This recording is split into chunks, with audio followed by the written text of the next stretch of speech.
What's up, mga kabeshi? Welcome to my vlog. For today's video, meron ako talagang research kasi medyo matagal akong mga 1 week ata akong hindi nakapag-vlog kasi super research talaga ako dito sa mga urban legend dito sa Cavite. Kamusta po ang lahat? Namiss niyo ba ako? I hope so. Serious. Ay, shoutout nga pala kay Sister at Boy Patatas. Ba't parang hindi ako katingin doon sa straight naman, tingin ko pero yung ng camera, parang katabing, hindi ko maintindihan. Tinglaruan naman ako ng mga sister at natin dito sa ilog, sa kagubatan. Well, ito na nga ang aking unang research talaga ng kababalaghan, kwentong bayan dito sa Dasmariñas, dito sa Cavite, oo. Research ko talaga siya. Please. Medyo may nga lang ha. Ito. Ang sumpa ng lumang balete sa Cavite. Isang balete tree na sinasabing tirahan ng isang diwata na nagbabantay sa isang nakatagong kayamanan. Nakatagong kayamanan. Ang sino mang magtatangkang kunin ang yaman ay susumpain. Kaloka, susumpain. So, kaya yun. Okay lang sumpain ako. Basta may kayamanan ako. Serious. Hindi naman. Serious lang. No? Kaya yun. No? So kaya nakasagat ng kwentong ito. Pangalawang kwento. O yan, to ha? Parang urban legend lang naman to. Parang kwentong bayan, pero eme-eme, gano'n. Ang aswang sa Imus. Shala, may aswang sa Imus. Hindi karaniwang aswang ang naghahanap ng lamang loob. Hindi naghahanap ng lamang loob, kundi isang nilalang na kumukuha ng alaala ng mga tao. Ang mga biktima ay nagiging parang zombie na walang maalala. Kakaloka, hindi siya kumukuha ng mga lamang loob ng tao, kundi isang parang alaala ng tao, kaluluwa o something, gano'n. Kakaloka, may gano'n palang aswang, no? Parang yung kukunin yung alaala mo, tapos parang kang magiging zombie na lang sa isang na ganun ba? Ang Serena sa Taal. Ay, wala nyo na, Serena sa Taal. Meron na Serena sa Taal. Sana. Ibig sabihin, nakita yung mga pangyayari ito, kung totoo yun, no? Sana maniligtas ng Serena yung mga doon. Oh my God, no? Parang nakakalungkot isipin talaga yung nangyari sa Taal, no? Hindi ko ma-imagine na parang ang sakit-sakit ang, di ba? Sa mga pamilya ng ayoko nang banggitin, pero talagang nakakaano, di ba? Sana talaga managot talaga yung mga gumawa nun, di ba? By the way, ito na. Ang multos ng teatro sa Tagaytay. Isang teatro di umano'y sa ibabaw ng isang lumang sementeryo. Sinasabing nagpapakita ang mga multo ng dating nakalibing doon tuwing mayroong pagtatanghal. Kumbaga nagpapakita yung mga multo doon sa teatro na yun. Sa ibabaw ng sementeryo. Kumbaga yung sementeryo na parang may may teatro doon, tapos ginawang sementeryo, tapos pag umundo-ondo ka doon, ay hindi mali.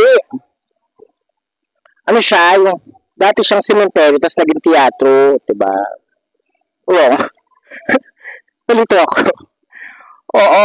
Parang ganun nga eksena, tapos siguro siya dati siyang sementeryo, tapos naging teatro, tapos yung mga multo doon sa may sementeryo na yun, sa lumang sementeryo na nagmumulto doon sa teatro na yun. Tama ba? Ang lihim ng kuweba sa Maragondon. Ang lihim ng kuweba sa Maragondon. Ay, nakarating na ako ng layo. Papa-awilan dyan. Laan, hindi. Lugar, mali. Isang kuweba ang ginagamit ng revolusyonaryo noong panahon ng mga Kastila. Sinabing naririnig pa rin ang mga yapak, yapak, bubunga ng mga sundalo sa loob nito. Ayoko, narinig ko na yun eh. Saan ba yun? Sa ko ba narinig yung kwento nun? Oo. Pero yung ano na yun, napadaan kami doon, parang kakashow ko talaga. Mararamdaman mo, siguro pag ikaw na mag-isip ka, nag-drive ka doon, oh, kamotor ka, o kaya naka-tricycle ka, pumasok ka doon sa may ano na yun, sa may kuweba na yun. Kakashow ko, no? Siguro naka-experience na nakapasok na doon sa ano, siguro naman yung karamihan na nakapunta na doon, naka-experience ng taga makatindig balahib pag sila lang mag-isa doon sa may kuweba na yun. Diba? Sa may cave na yun. Sa may kuweba na. Ay, hindi. Mali. Hindi pala kuweba yung napunta ko. Para siyang tunnel. Oo. Tunnel pala yung sa Maragondon. Tama ba? Yung gili ako. Parang ano pa ako sabog pa ako sa kape. Well, kamusta po ang lahat? Natakot ba kayo sa kwento ko? Nalito kayo? Pero nakakatakot naman talaga, di ba? Yung, ano na dito sa mga, yung aswang na ano, kumukuha ng alaala. Parang ano ako doon, parang narinig ko pa rin yun eh. Yung parang i-hypnotize ka, parang yung kaluluwa mo, ano, kakainin nila, gano'n. Tapos hindi na kayo makapal, parang kayo maansya-ansya, parang na kayo mababaliw. Ay, anak ko, lumilipad. Ano, saging ako. So, ang lahat, namiss niyo ba ako ng bonggang-bongga? Shoutout nga pala kay, kay Boss Rino, kay Boss Benok, sa mga talboys.